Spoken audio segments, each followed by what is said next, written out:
मरचू जंगल से लकड़ियां काटकर बाजार में बेचने गया, लेकिन उसे लकड़ियों के अच्छे दाम नहीं मिले। इस पर मरचू ने कहा, अरे भैया, इतने कम पैसे? इन पैसों में तो 2 वक्त का खाना भी नहीं मिलेगा। आप मुझे बहुत ही कम पैसे देते हैं।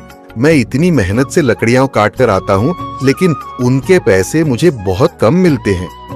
भैया, तुम्हारी लकड़ियां होती ही इतनी कमजोर हैं कि मैं इससे ज्यादा पैसे नहीं दे सकता। तुम्हारी लकड़ियों के बस इतने ही पैसे बनते हैं। अरे भैया, कुछ ज्यादा कर दो ना। वो क्या है ना कि इन पैसों का तो कुछ भी नहीं आता। मैं अपनी जिंदगी कैसे गुजारूंगा? भैया, तुम जाकर अच्छी लकड़ियां लाओ, तभी इन लकड़ियों का अच्छा दाम मिल पाएगा, वरना इन लकड़ियों का तो यही दाम है। ये सुनकर मरचू बहुत ज्यादा परेशान हो गया और पैसे लेकर किराने की दुकान से सामान खरीदकर घर आ गया। घर पहुंचते ही मरचू की पत्नी सीता ने कहा, अरे जी, सामान ले आए आप? हाँ जी, सामान ले आया हूँ। सीता के चेहरे पर खुशी छा जाती है, लेकिन जब उसने सामान देखा, जी, इसमें तो बहुत थोड़ा सामान है। हाँ सीता, मुझे पता है कि यह सामान बहुत थोड़ा है, लेकिन मैं क्या करूं? मेरे पास जितने पैसे थे, मैं उतने का ही सामान लेकर आ गया हूँ। इस तरह हमारा गुजारा कैसे हो पाएगा जी? आपको तो पता ही है कि हम कितनी मुश्किलों से गुजारा करते हैं। हाँ हाँ, मुझे पता है, लेकिन मैं कर भी क्या सकता हूँ? मेरे पास इतने पैसे ही नहीं कि हम एक अच्छी जिंदगी गुजार सकें। इतनी मेहनत कर रहा हूँ, लेकिन फिर भी मेहनत का फल नहीं मिल रहा। इतनी मेहनत से अच्छी लकड़ी काट कर आता हूँ, लेकिन मुनासिब दाम नहीं मिलता। मैं तो बहुत परेशान हूँ। क्या करूँ? कहाँ जाऊँ? अरे जी, आप परेशान न हो, आप कोई और काम देख लें। मैंने कई बार काम तलाशने की कोशिश की, पर किसी ने भी मुझे काम नहीं दिया। ये सुनकर सीता भी काफी ज्यादा परेशान हो गई। मरचू से सीता की परेशानी नहीं देखी गई। उसने अपनी पत्नी सीता से कहा, मैं फिर से जंगल की ओर जा रहा हूँ। अरे जी, अभी मत जाइए ना, वैसे भी शाम हो रही है। आप कल चले जाइएगा, अभी मत जाइए। ठीक है, अगर तुम रोक रही हो तो मैं नहीं जाता। मैं कल चला जाऊंगा। इसके बाद मरचू गांव में घूमने के लिए चला गया। तभी उसे एक आदमी मिला और उसने कहा, कहाँ जा रहे हो भैया? और सुनाओ, क्या हाल चाल है? जिंदगी कैसे गुजर रही है? अरे भैया, तुम्हें तो पता है कि लकड़ियां काटकर कैसे गुजारा होता है। हाँ भैया, तुम सही कह रहे हो। और आसपास के जंगलों में अच्छी लकड़ियां भी नहीं है। इसके लिए तो जंगल के अंदर जाना पड़ेगा। पर जंगल के अंदर तो काफी सारे जंगली जानवर होंगे। मुझे बहुत डर लगता है भैया, मैं जंगल में कैसे जाऊंगा? हाँ भैया, जंगली जानवर तो होंगे, लेकिन अच्छी लकड़ियां तो वहीं से ही मिलेंगी। ये सुनकर मरचू बहुत ज्यादा परेशान हो गया, लेकिन वह आदमी बिल्कुल ठीक कह रहा था। जंगल के किनारे की सारी लकड़ियां कट चुकी थीं। अब सिर्फ जंगल के अंदर ही अच्छी लकड़ियां बची थीं। अगली सुबह मरचू लकड़ियां काटने जंगल की ओर चल पड़ा। जंगल में आने के बाद मरचू ने कहा, अरे, यहाँ पर तो लकड़ियां ही नहीं हैं। वो आदमी सही कह रहा था, लकड़ियों के लिए तो जंगल के अंदर ही जाना पड़ेगा। और जंगल के अंदर जाना क्या सही रहेगा? मुझे तो बहुत डर लग रहा है, क्योंकि वहां पर तो काफी सारे जंगली जानवर होंगे जो खतरनाक होंगे। अगर आज मैं जंगल के अंदर नहीं गया तो मैं आज घर पैसे लेकर नहीं जा सकूंगा, और फिर जब पैसे नहीं होंगे तो गुजारा कैसे होगा? मरचू जंगल के बाहर खड़ा सोचता ही रहा और फिर उसने सोचा, अरे, यहाँ पर भी कोई मजबूत पेड़ दिखाई नहीं दे रहा जिससे मैं लकड़ियां काटकर घर ले जा सकूं। लगता है और अंदर जाना पड़ेगा। यही सोचकर मरचू जंगल के अंदर चला गया। अंदर जाने के बाद उसने इधर उधर पेड़ देखे, पर उसे कोई भी अच्छा पेड़ दिखाई नहीं दिया। यह सोचकर मरचू जंगल के और अंदर चला आया, लेकिन उसे डर भी लगने लगा, क्योंकि वहां खतरनाक जंगली जानवर भी थे। तभी उसे एक आवाज सुनाई दी। बचाओ बचाओ बचाओ, कोई तो मुझे बचाओ। अरे ये जंगल में किसकी आवाज है? आवाज सुनकर मरचू बहुत ज्यादा परेशान हो गया। ये सोचकर मरचू उस आवाज की तरफ चला गया तो उसने देखा कि एक जाल में तोता फंसा हुआ था। उस तोते को देखकर मरचू ने कहा, अरे तुम तो तोते हो। हाँ हाँ, मैं तोता ही हूँ। देख क्या रहे हो, आजाद करो मुझे। पर तुम्हें यहाँ कैद किसने किया है? वो तुम्हें मैं बाद में बताऊंगा, पहले तुम मुझे आजाद तो करो, वरना मैं मर जाऊंगा। तोते को इस हाल में देखकर मरचू परेशान हो गया और उसे तोते का एहसास हुआ। उसने तोते को आजाद कर दिया। तोता आजाद होते ही राक्षस में बदल गया, जिसे देखकर मरचू बुरी तरह से डर गया। अरे तुम तो राक्षस हो। हाँ हाँ हाँ हाँ हाँ, तुमने बिल्कुल सही कहा, मैं राक्षस ही हूँ और अब मैं तुम्हें खा जाऊंगा। हाँ हाँ हाँ हाँ हाँ हाँ। अरे यह तुम क्या कह रहे हो? मैंने तो तुम्हें आजाद कराया, लेकिन तुम मुझे ही खाने की बातें कर रहे हो। ऐसा तो मत करो प्लीज। प्लीज मुझे जाने दो ना, मुझे मत खाओ। मैं आज तुम्हें नहीं खाऊंगा, तुमने मेरी जान बचाई है, इसीलिए मैं आज तुम्हें नहीं खाऊंगा। लेकिन अगर कल तुम मुझे इस जंगल में दिखाई दिए तो मैं तुम्हें नहीं छोड़ूंगा, मैं तुम्हें निगल जाऊंगा। कल से तुम इस जंगल का रुख मत करना। ये सुनकर मरचू बहुत ज्यादा परेशान हुआ और वहां से भाग गया। जंगल से बाहर आने पर उसे एक बाबा दिखाई दिया। बाबा ने जब मरचू को परेशान देखा तो उसने मरचू से कहा, क्या हुआ, तुम इतने परेशान क्यों लग रहे हो? मैं क्या बताऊं आपको, अभी अभी मैं एक राक्षस को आजाद करके आया हूं, इसी वजह से परेशान हूं। क्या तुमने उस राक्षस को आजाद कर दिया? पर मैंने तो उसे तोता बना दिया था। यह तुमने क्या कर दिया मरचो? उसने जंगल में एक अजाब बर्पा कर रखा था। वह इस जंगल में कई लोगों को खा चुका है, इसीलिए मैंने उसे तोता बनाकर कैद कर दिया था।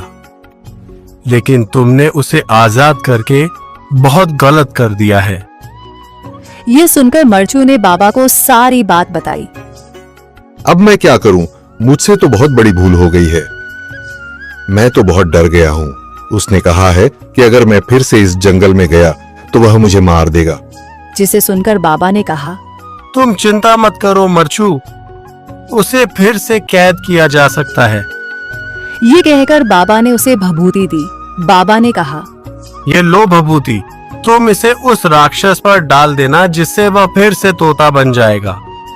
ये सुनकर मरचू काफी ज्यादा खुश हुआ और अपने घर आ गया। उसने सारी बात अपनी पत्नी को बताई। अरे जी, आप अब उस जंगल में मत जाएं। मुझे बहुत डर लग रहा है, कहीं वह आपको कोई नुकसान न पहुंचा दे। डरो नहीं सीता, मैं उसे फिर से कैद करके ही वापस आऊंगा। तुम चिंता मत करो। ठीक है, पर जल्दी लौट आना, मैं आपका इंतजार करूंगी। अगले दिन वह फिर से उसी जंगल की ओर चल पड़ता है। वह फिर से उसी राक्षस के पास जाता है। राक्षस ने जब मरचू को देखा तो मरचू से कहा, तो आज फिर यहाँ? मैंने तुम्हें मना किया था ना कि तुम यहाँ मत आना। हाँ, तुमने तो मना किया था, लेकिन मैं क्या करूं? यहाँ पेट का सवाल है, कुछ लकड़ियां काटनी है। अगर मैंने लकड़ियां नहीं काटी तो मैं जिंदगी कैसे गुजारूंगा? मेरी जिंदगी तो लकड़ियां काटकर ही चल रही है। लकड़ियां काटनी है, लेकिन तुम लकड़ियां कैसे काटोगे? यहाँ तो बहुत ही बड़े बड़े पेड़ हैं। हाँ, यह तो मुझे भी पता है कि इस जंगल के पेड़ बहुत बड़े हैं। इन लकड़ियों को काटना आसान नहीं होगा, लेकिन तुम मेरी कुल्हाड़ी पकड़ लो बस। क्यों? मैं तुम्हारी कुल्हाड़ी क्यों पकड़ूं? अरे कल मैंने तुम्हारी जान बचाई, अब तुम मेरा इतना सा भी काम नहीं कर सकते क्या? यह सुनकर राक्षस ने कुल्हाड़ी पकड़ ली और कहा, अरे यह कुल्हाड़ी तो बहुत हल्की है। हाँ हाँ, बहुत हल्की है। अब जरा पेड़ भी काट दो। तुम मुझे पेड़ काटने को बोल रहे हो? मैं चाहूं तो तुम्हें अभी खा सकता हूं, लेकिन तुमने मेरी जान बचाई थी, इसीलिए मैं तुम्हें नहीं खाऊंगा। लो, तुम्हारी लकड़ियां काट दी हैं। अब लकड़ियां लेकर यहां से भाग जाओ और दोबारा यहां दिखाई मत देना, वरना मैं तुम्हें खा जाऊंगा। ठीक है, ठीक है। अब लकड़ियां काट ही ली हैं, तो इन्हें मेरे घर तक ही पहुंचा दो। मैं इन्हें कैसे ले जाऊंगा? तुमने क्या मुझे अपना नौकर समझ रखा है क्या, जो सारा काम मुझसे करवा रहे हो? नहीं नहीं, नौकर नहीं, आप तो हमारे राजा हैं। अगर आप काम करेंगे तो आपका नाम होगा, लोग आपकी इज्जत करेंगे। ये सुनकर राक्षस उसकी बातों में आ गया और वो उसके घर तक लकड़ियां ले आया। जब उसकी पत्नी ने उस राक्षस को देखा तो वह बुरी तरह घबरा गई और बोली, अरे जी, ये तो राक्षस है। मुझे बहुत डर लग रहा है। हाँ हाँ हाँ, मुझे पता है, पर तुम डरो मत। उसके बाद राक्षस ने कहा, अच्छा, आज तो मैं जाता हूं, लेकिन कल तुम जंगल में दिखाई मत देना, वरना मैं तुम पर कोई रहम नहीं करूंगा। उसके जाने के बाद सीता ने मर्चों से कहा, अरे, ये राक्षस कहाँ से आ गया? और आप इस राक्षस के साथ? मुझे कुछ भी समझ नहीं आ रहा। अरे कुछ बोलिए ना, आप इसके साथ। मुझे बहुत डर लग रहा है। अरे तुम परेशान मत हो, यह राक्षस तुम्हें कुछ भी नहीं करेगा। ऐसे कैसे नहीं करेगा? राक्षस बहुत ही खतरनाक है। आपने देखा नहीं कि वह कितना गुस्से वाला लग रहा था? हाँ हाँ, मुझे पता है, पर तुम चिंता मत करो। मैं लकड़ियों को बाजार में बेच आता हूँ। आज से हम अमीर हो जाएंगे। क्या? हम अमीर हो जाएंगे? पर कैसे? क्योंकि अब यही राक्षस रोज लकड़ियां काटकर यहाँ लाया करेगा और मैं उन्हें बाजार में बेच आऊंगा। राक्षस लकड़ियां काटकर लाएगा? क्या? मुझे तो यकीन ही नहीं हो रहा। आप क्या बहकी बहकी बातें कर रहे हैं? हाँ सीता, अब कर लो मेरा यकीन कि हम अमीर हो जाएंगे। ये कहकर वह बाजार में लकड़ियां बेचने चला गया। आज उसे काफी अच्छे पैसे मिले। फिर वह वापसी पर घर का सारा राशन ले आया। सामान देखकर सीता काफी ज्यादा खुश हुई। आज पहली बार घर में इतना सारा राशन आया है। बहुत खुश हूँ जी, मैं बहुत खुश हूँ। पहली बार नहीं, अब तो यह राशन आता ही रहेगा। तुम चिंता मत करो। अगली सुबह मर्चो जंगल की ओर चल पड़ा। वहां जाकर वह लकड़ियों के पास खड़ा हो गया। तभी राक्षस ने उसे देखा और कहा, तेरी हिम्मत कैसे हुई यहाँ आने की? मैंने मना किया था ना, तो फिर भी चला आया। अरे वो तो मैं आपको धन्यवाद कहने के लिए आया था। धन्यवाद? मैं कुछ समझा नहीं। अरे मेरी पत्नी ने आपके लिए भोजन भेजा है, आप उसे खा लीजिए। नहीं नहीं, मैं सिर्फ मांस खाता हूँ, न कि ये खाना। हाँ हाँ, मैंने उसे यही बताया था कि आप मांस खाते हो, पर उसने कहा कि अगर आप यह खाना खाओगे तो आपको ताकत मिलेगी। अच्छा, ऐसी बात है? चलो लाओ इधर खाना, मैं खाता हूँ। यह सुनकर राक्षस ने खाना खा लिया जिसमें भभूति मिली हुई थी, जिससे राक्षस को होश न रहा। राक्षस जल्दी जल्दी लकड़ियां काटने लगा और घर पर ले आया। घर पर आने के बाद राक्षस ने लकड़ियां रखी। अब तुम यहाँ से जाओ। यह सुनकर राक्षस वहां से चला जाता है। धीरे धीरे मर्चो इसी तरह राक्षस से काम करवाता रहा, जिसे देखकर गांव वाले काफी ज्यादा परेशान हो गए कि यह राक्षस मर्चो की बात कैसे मान रहा है, क्योंकि राक्षस तो बहुत ही ज्यादा खतरनाक था। आखिर चक्कर क्या है? और एक आदमी ने मर्चो से कहा, अरे भाई, ये मैं क्या देख रहा हूँ? यह राक्षस और वो भी तुम्हारे साथ। आखिर तुमने ये कैसे किया? अरे यही तो मेरा कमाल है भाई। हाँ, यह तो वाकई तुम्हारा कमाल है, लेकिन बस ध्यान रखना, यह राक्षस बड़े खतरनाक होते हैं। हाँ हाँ, यह मुझे पता है, पर यह मेरा कुछ भी नहीं बिगाड़ सकता। मुझे इसकी कमजोरी पता है। अच्छा, इसीलिए तो यह तुम्हारे सारे काम कर देता है। हाँ तो और क्या, वरना यह मुझे कच्चा चबा जाए। हाँ, अगर तुम्हारा भी कोई काम कराना हो तो मुझे बता देना, तुम्हारा भी काम करवा दूंगा। नहीं नहीं भाई, मैं अपने सारे काम खुद ही कर लेता हूँ। ऐसा न हो कि यह राक्षस काम के चक्कर में मुझे ही चबा जाए। ये कहकर वह आदमी वहां से चला गया। आप आ गए जी। हाँ, मैं आ गया। वैसे आज खाने में क्या बना है? आज खाने में आपके लिए मनपसंद सब्जी बनाई है। अब तो हमारे सुख के दिन आ गए हैं जी। हाँ, वह तो आपकी बात ठीक है, लेकिन मुझे नहीं लगता कि राक्षस ज्यादा देर तक हमारा काम करेगा। क्यों? आप ऐसा क्यों कह रहे हैं जी? क्योंकि जो मैं उसे भभूति देता हूँ वह अब खत्म होने वाली है, और जिस दिन वह भभूति खत्म होगी उसी दिन वह राक्षस हमें मार डालेगा। इस तरह मर्चो और सीता दोनों परेशान हो गए। इस पर सीता ने कहा, मैं आपको एक उपाय बताती हूँ जी। वह अपने पति को एक उपाय बताती है। इस तरह राक्षस मर जाएगा और हमें कोई डर नहीं रहेगा। मर्चो काफी ज्यादा खुश हुआ। समय के साथ साथ एक महीना गुजर चुका था और एक दिन मर्चो जंगल जा रहा था। सीता ने कहा, आप कुछ भूल रहे हैं। अरे, मैं तो कुछ भी नहीं भूल रहा। अरे, ये रोटी ले जाए ना, ये तो आप भूल ही गए। अरे हाँ हाँ, मैं तो भूल ही गया। लाओ लाओ, इसके बिना तो आज काम भी नहीं होगा। ये कहकर मर्चो ने रोटी ली और जंगल में पहुंच गया।